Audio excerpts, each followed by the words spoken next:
आपका। राजेश कोठारी जुड़ गए हमारे साथ, अल्फा एक्यूरेट एडवाइजर्स के managing director. Rajesh, good morning. इस मार्केट फॉल में आपकी अप्रोच क्या होगी, और अगर आप बाय करेंगे या फ्रेश कैश अगर कहीं डिप्लॉय करेंगे तो वो क्या थीम्स पॉपुलर रहेंगी आपके लिए, क्या थीम्स अच्छी रहेंगी आपके हिसाब से? Good morning Anuj. Basically I think market में सबसे पहले तो बड़ा करेक्शन मुझे दिख नहीं रहा है। 4, 3, 4, 5% correction is a normal correction, equity market में वो होता रहता है। तो I am not too much worried about market valuations. Valuations काफी रीजनेबल है और अर्निंग्स ग्रोथ सॉलिड विकेट पे है। सेकंड क्वार्टर का earnings growth season will start, I think next week से ये चालू हो जाएगा। और आप देखेंगे कि ओवरऑल निफ्टी की जो अर्निंग्स रहेगी सेकंड क्वार्टर में वो 15, 16, 18% के ऊपर शायद रहेगी। ये फोर्थ कंसेक्यूटिव ईयर है अनुज। ये बहुत ही इंपॉर्टेंट चीज मैं आपको बता रहा हूं कि अर्निंग्स ग्रोथ 2009 से लेके 2020 तक एक हॉलिडे सीजन पे था। Nifty earnings growth was just 9%।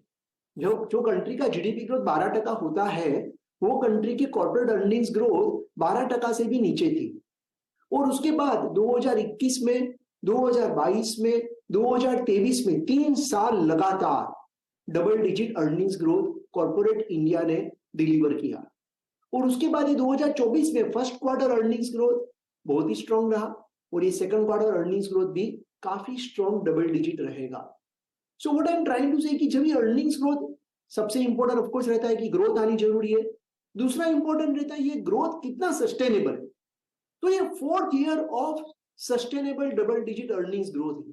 तो काफी लोग जो सवाल पूछते हैं कि मार्केट नीचे क्यों नहीं जा रहा है, इतना बड़ा करेक्शन क्यों नहीं हो रहा है, तो इसके लिए नहीं हो रहा है क्योंकि ये sustainable double digit earnings growth में कॉर्पोरेट इंडिया ऑलरेडी एंटर मार चुका है। ये चौथा साल है, ये फर्स्ट ईयर नहीं है, दिस इज फोर्थ ईयर।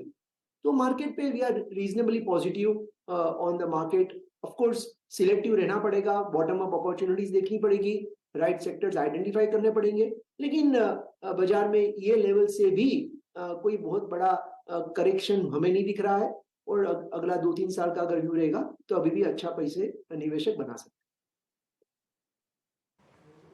हैं। ओके, 19,586 निफ्टी अब मात्र 67 अंक नीचे है और 19,600 की ट्रेजेक्टरी को फिर रिगेन करने की तैयारी करता है। राजेश जी, अभी लगभग 4 महीने पहले, 5 महीने पहले जब मेरा आपके साथ इंटरेक्शन हो रहा था, इनफैक्ट मैं और अनुज दोनों थे उसमें, आपने पीएसयू बैंक्स पे बहुत स्ट्रॉन्ग कन्विक्शन जाहिर किया था और आपको उस वक्त फियर ये भी नहीं था कि इनके एनआईएम्स कोलैप्स होंगे।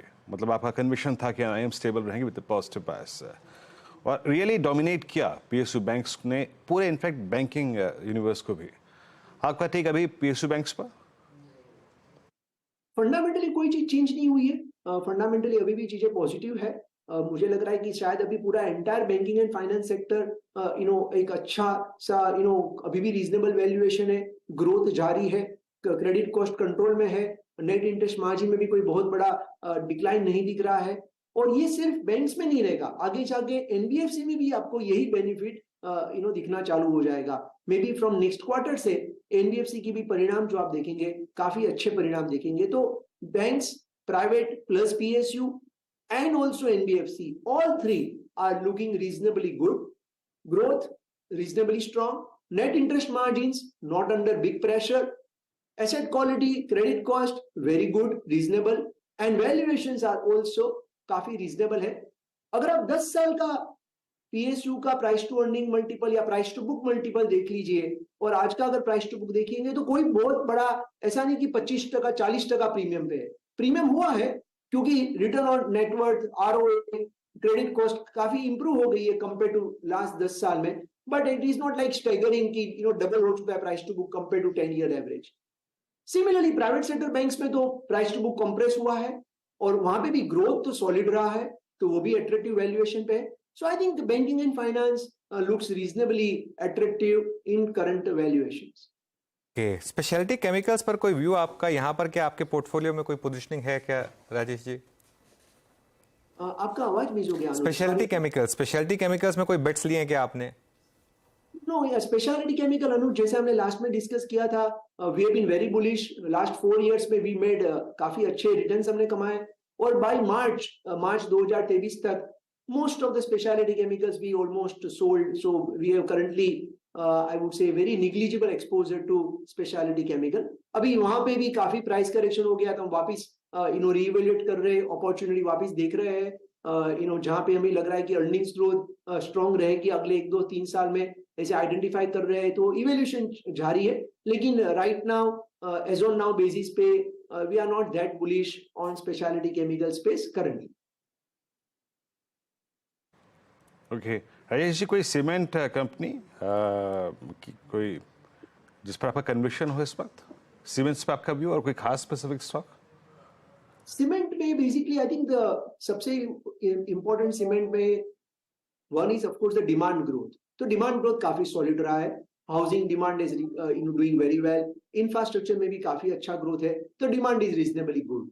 सेकंड इंपॉर्टेंट इज प्राइसेस, तो रियलाइजेशन आर क्वाइट स्टेबल, इतने बढ़े नहीं है लेकिन डाउनसाइड प्रेशर भी नहीं है, डिस्पाइट काफी कंपटीशन है, लेकिन फिर भी कोई बहुत बड़ा रियलाइजेशन में डिक्लाइन नहीं हमने देखा है।